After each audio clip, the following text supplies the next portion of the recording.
যে হাদিস যে সহি, এটা কোন সহি হাদিসে আছে, কথা বুঝছেন? এরপরে আরেকটা কথা, মাযহাব। মাযহাব অর্থ হলো মত। কেউ যদি বলে মাযহাব মানা যাবে না, আপনি বলবেন এটা কে বলছে মানা যাবে না? বলবে অমুকে। ও তাহলে অমুকের মতে মাযহাব মানে না, তো অমুকের মত তো মাযহাব। উনি বলছে মাযহাব মানবে, উনি বলছে মাযহাব মানা যাবে না, তো তার মত মানব। আর তার মত হলো মাযহাব মানা যাবে না, তো মত, তাহলে তার মাযহাব হলো মাযহাব মানো, তার মাযহাব হলো মানবা না। তো বলে কি মাযহাব মানা যাবে না, এটা এই কথাটা কার? কয় অমুকের। তো অমুকের মত কি? কয় অমুকের মত হলো মাযহাব মানা যাবে না। মতের বাংলা কি? মতের আরবি কি বলেন? মাযহাব। বলেন মতের আরবি কি? বলে অমুকের মত হলো মাযহাব মানা যাবে না। তাহলে অমুকের মত, মতের আরবি, তাহলে অমুকের মাযহাব হলো মাযহাব মানা যাবে না। তাহলে তো অমুকের মাযহাবও মানা যাবে না। মাযহাব মানে মত না, তাহলে মাযহাব মানা যাবে না যে বলে, মানে মত মানা যাবে না। ভাইরে কে বলছে? কয় অমুকে। তাহলে অমুকের মতে মাযহাব মানা যাবে না, তো অমুকের মতে, মতের আরবি মাযহাব, তার মানে অমুকের মাযহাবে মাযহাব মানা যাবে না, তো তার মাযহাবও তো মানা যাবে না। এই হলো আপনার মত, মানে মতের আরবি মাযহাব। তো বলে এরকম। তো এই জন্য আপনারা এগুলা বিভ্রান্ত না হওয়া, আর বিশেষ করে ইমামদের ব্যাপারে সমালোচনা হলে এই সমালোচনায় কান না দেওয়া। আল্লাহ আমাদেরকে হেফাজত করেন। তো যারা এই কথাগুলা বলবে আপনার মাযহাব মানা যাবে না, তাদের ব্যাপারে কিছু কথা মনে রাখবেন। হাদিস এটা হলো সংকলন। বলেন আমার সাথে, হাদিস কি? বুখারী এটা সংকলন। বলেন বুখারী কি? মুসলিম, নাসাই, তিরমিজি, ইবনে মাজাহ, এগুলা হলো হাদিসের সংকলন। হানাফি মাযহাব এটা হলো কোরআন হাদিসের সংকলন। বুখারী হলো হাদিসের সংকলন, হানাফি মাযহাব হলো কোরআন হাদিসের সংকলন, মুসলিম হলো হাদিসের সংকলন, শাফি মাযহাব হলো কোরআন হাদিসের সংকলন, মালিকি মাযহাব কোরআন সুন্নাহর বা কোরআন হাদিসের সুবিন্যস্ত সংকলন, তিরমিজি হলো হাদিসের সংকলন, নাসাই, ইবনে মাজাহ, আবু দাউদ এগুলা হলো হাদিসের সংকলন, হাম্বলি মাযহাব কোরআন সুন্নাহর সংকলন। তাহলে এবার আপনারা বলেন তো বুখারী কিসের সংকলন? হানাফি মাযহাব কিসের সংকলন? কোরআন ও, হ্যাঁ মাশাআল্লাহ। মুসলিম কিসের সংকলন? শাফি মাযহাব কিসের সংকলন? মালিকি মাযহাব কিসের সংকলন? হাম্বলি মাযহাব কিসের সংকলন? বুখারী, মুসলিম, তিরমিজি, আবু দাউদ, ইবনে মাজাহ এগুলা কিসের সংকলন? তাহলে এই কিতাবগুলা কি আবিষ্কার না সংকলন? সংকলন আমরা গ্রহণ করেছি কিনা? তাহলে হাদিসের সংকলন গ্রহণ করেছি, পড়ানো হয়। হানাফি মাযহাব কোরআন হাদিসের সংকলন, শাফি মাযহাব কোরআন হাদিসের সংকলন, মালিকি মাযহাব কোরআন হাদিসের সংকলন, হাম্বলি মাযহাব কোরআন হাদিসের সংকলন। বুখারী যেমন আবিষ্কার নয়, সংকলন। মুসলিম যেমন আবিষ্কার নয়, বরং সংকলন। তিরমিজি, আবু দাউদ, নাসাই, ইবনে মাজাহ এগুলো আবিষ্কার নয়, বরং সংকলন। শাফি, হাম্বলি, মালিকি এইগুলা আবিষ্কার নয়, বরং কোরআন সুন্নাহর সুবিন্যস্ত সংকলন। হাদিসের ইমামদেরকেও যেমন আমরা ভালোবাসি, মহব্বত করি, ফিকহের ইমাম যারা তাদেরকেও আমরা ভালোবাসি, তাদেরকেও মহব্বত করি। হাদিসের ইমামরা হাদিস বলে, আর ফিকহের ইমামরা হাদিস কোথায় প্রয়োগ হবে সেটা দেখায় দেয়। হাদিসের ইমামরা বলে এই হাদিস, হাদিসের ইমামরা ঝালাওভাবে একের পর হাদিস বলতেই থাকবে। রাসূলুল্লাহ সাল্লাল্লাহু আলাইহি সাল্লাম এটা বলেছেন, আবু হুরায়রা থেকে বর্ণনা, নবীজি এটা বলেছেন।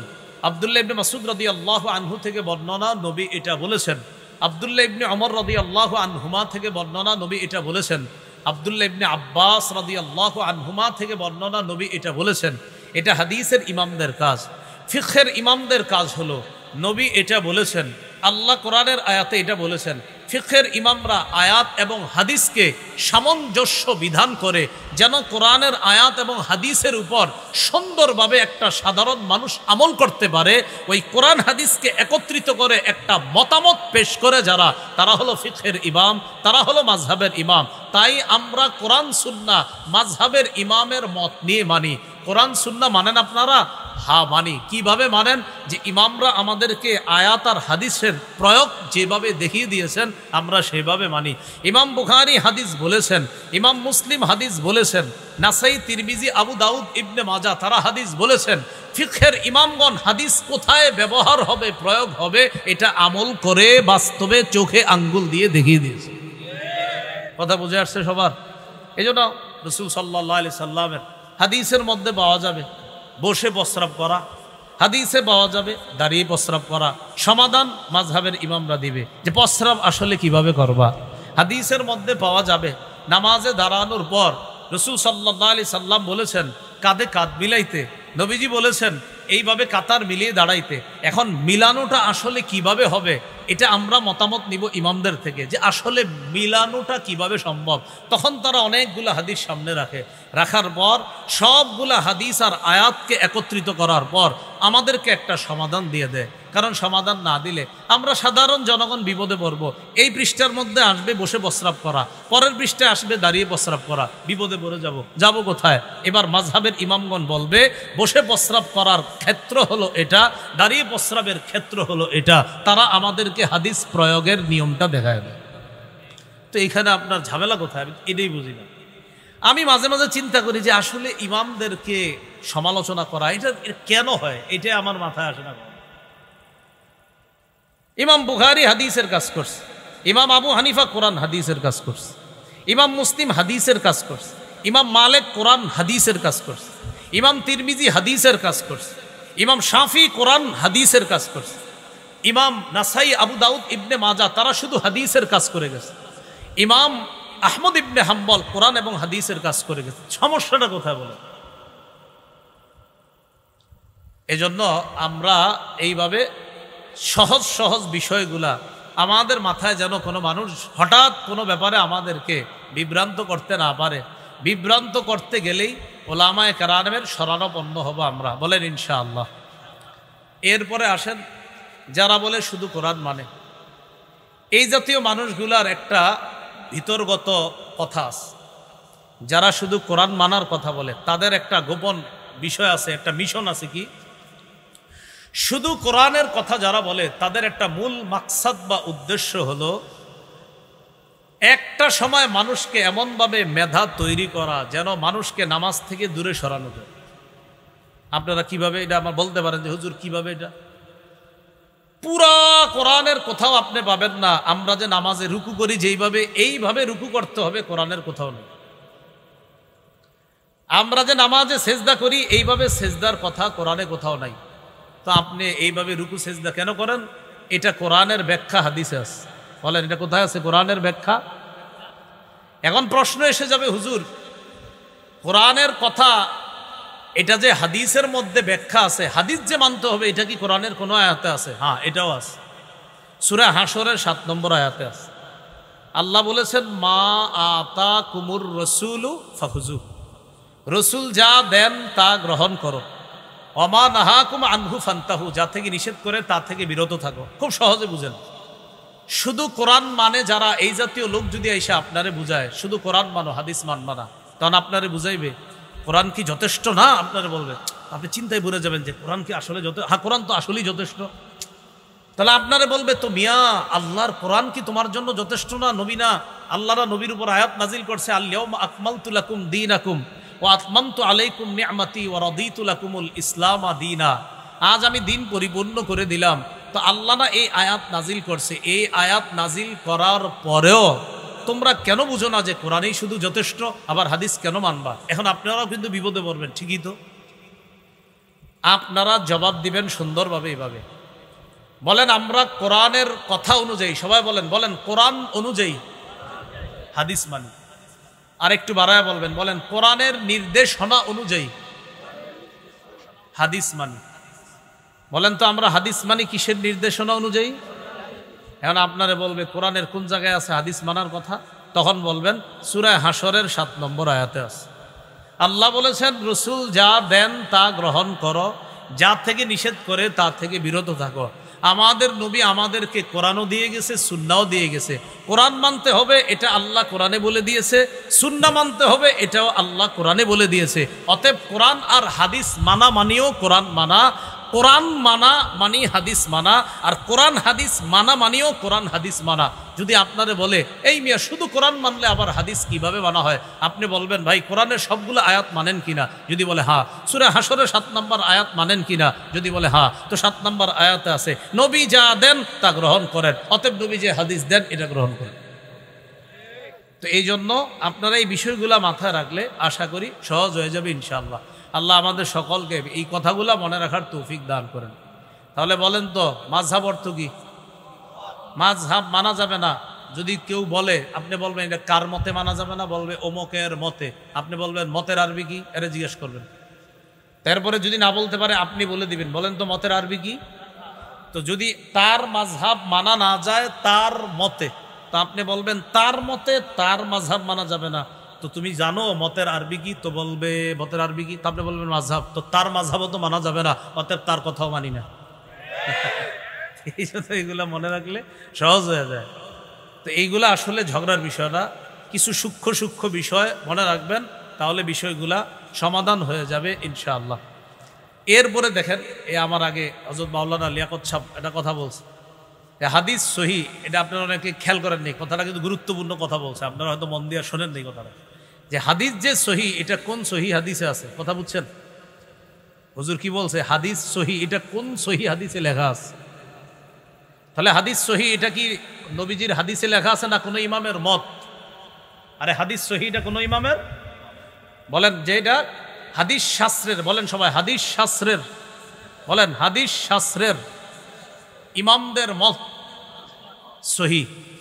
হাদিস শাস্ত্রের ইমামদের মত দঈফ। হাদিস শাস্ত্রের ইমামদের মত হাসান। হাদিস শাস্ত্রের ইমামদের মত হাসান লি জাতিহি, সহি লি জাতিহি, সহি লি গায়রিহি। তো এগুলা কি নবী বলে গেছেন না কোনো ইমামের মত? মতের আরবি তো মাযহাব মানেন তো। তাহলে হাদিস সহি এটা কার মতে? অমুক ইমামের মতে। যেমন এই হাদিসকে সহি বলেছেন নাসির উদ্দিন আলবানী, বলেন কে বলেছেন? তাহলে বলেন তো এই হাদিস সহি কার মতে? বলেন মতের আরবি কি? এই তো আলবানীর মাযহাব মানলেন। এই জন্য আমি বলি আসলে বিষয়গুলো ঝগড়ার বিষয় না, এগুলা বোঝার বিষয়। আল্লাহ মনে রাখার তৌফিক দান করেন। এর মধ্যে সবচেয়ে বেশি নিশানা বানিয়েছে ইমাম আবু হানিফা রহমতুল্লাহ আলাইহি। ইমাম আবু হানিফা রহমতুল্লাহ আলাইকে নিশানা বানানোর কারণ হলো ইমামদের মধ্যে ইমাম আবু হানিফা রহমতুল্লাহ আলাইহির ফিকহ সারা পৃথিবীতে আল্লাহ তাআলা এমন ভাবে কবুল করেছেন, তার এই কবুলিয়তের কারণে সারা পৃথিবীর, বিশেষ করে কোর্ট কাছারি যে চলে আপনার মামলা মোকদ্দমা, এই জাতীয় বিচার কার্য পরিচালনার ক্ষেত্রে হানাফি ফিকহ সবচেয়ে বেশি অনুসরণ করা হয়। এই বিষয়টা অনেকে মেনে নিতে পারে না। এই জন্য ইমাম আবু হানিফা রহমতুল্লাহ আলাইহির ব্যাপারে ইনসাফওয়ালা সালাফদের বক্তব্য হলো, যারা ইমাম আবু হানিফা রহমতুল্লাহ আলাইহির সমালোচনা করে দুইটা কারণে করে। এক নাম্বার হয়তো জাহেল, দুই নম্বর অথবা হিংসার কারণে তার সমালোচনা করে। এক হলো তার ব্যাপারে জানে না, দ্বিতীয় সমালোচনার কারণ হলো হিংসার কারণে সমালোচনা করে। ইমাম আবু হানিফা এমন ব্যক্তি যার ব্যাপারে আপনার বিভিন্ন মিথ্যাবাদীরা 300-ও বেশি মিথ্যা কথা ছড়ায় দিছে। কয়শো? একদম সবগুলা মিথ্যা কথা, এগুলা প্রমাণও হয়। শুধু মিথ্যা না, ভয়ঙ্কর পর্যায়ের মিথ্যা। তো ফিরাকে বাতেলা সম্পর্কে আমরা আলাদা আলোচনা শোনা এটা আমাদের জন্য উচিত কর্তব্য বলে মনে করছি। আমি আপনাদের সামনে এর মধ্যে একটা আবদার আপনাদেরকে জানাই, আহলে কোরআন যারা, তাদের সম্পর্ক একটু জানতে চেয়েছিল। এই ব্যাপারে গত বছর প্রায় 5-6 মাসের মতো টানা আলোচনা করছি শুধু আহলে কোরআন নিয়ে। আহলে কোরআনদেরকে বিশেষ করে তারা দুইজনকে নিশানা বানিয়েছিল, একজন পুরুষ সাহাবী আর একজন মহিলা সাহাবিয়া। পুরুষ সাহাবী আবু হুরায়রা রাদিয়াল্লাহু তাআলা, মহিলা সাহাবিয়া আম্মাজান আয়েশা সিদ্দিকা রাদিয়াল্লাহু তাআলা আনহা। এই দুইজনকে তারা খুব ভালোভাবে নিশানা বানাইছিল। আম্মাজানের উপরে অপবাদ দিতে লাগলো, এত ছোট বয়সে তার বিয়ে হলো কেন। আর আবু হুরায়রা রাদিয়াল্লাহু তাআলা আনহুর ব্যাপারে বলা শুরু করলো, 3 বছর নবীর ছাত্র হয়ে এত হাদিস কিভাবে বলল। তো এই ব্যাপারে আপনারা দেখবেন পাট পাট করে প্রত্যেকটা বিষয় আলোচনা আছে। তো আলোচনাগুলো আলাদা শুনলে মজা পাবেন খুব। আহলে কোরআন সম্পর্কে শুধু কি কোরআন মানবো না হাদিস মানবো, এটার আলাদা আলোচনা আছে। আবু হুরায়রারে যারা কথা বলছিল, আবু হুরায়রাকে নিয়ে আমার শুধু একটা আলোচনা আছে পুরা বয়ান। আম্মাজান আয়েশা সিদ্দিকাকে নিয়ে পুরো আলাদা একটা আলোচনা। এরপর আলহামদুলিল্লাহ তাদের মুখ বন্ধ হয়ে গেছে। তারা একটা অভিযোগ করেছিল লিখিত হাদিস মানা যাবে না। কি হাদিস? দলিল দিয়েছিল লিখিত হাদিস দিয়ে। লিখিত হাদিস মানা যাবে না, দলিল দিছে কি হাদিস দিয়ে? তো লিখিত হাদিস না মানা যাবে না। তো এরা কিন্তু বুঝে নাই যে লিখিত হাদিস যে মানা যাবে না এটার দলিল লিখিত হাদিস দিয়ে দিছে, এটা কখনো এরা বলে নাই। আর একটা হাদিস পেশ করছিল মুসলিমের, সহিহ মুসলিম থেকে। ওই হাদিসে রাসূল সাল্লাল্লাহু আলাইহি সাল্লাম হাদিস লিখতে নিষেধ করছে, আসলে এরকম একটা হাদিস আছে। তো ওই হাদিস দিয়ে দলিল দিছে যে নবী হাদিস লিখতে নিষেধ করছে, তোমরা কেন এরকম লিখিত হাদিস দিয়ে দলিল দাও? তো সেখানে আলোচনা আছে আমার লিখিত হাদিস মানা যাবে কিনা।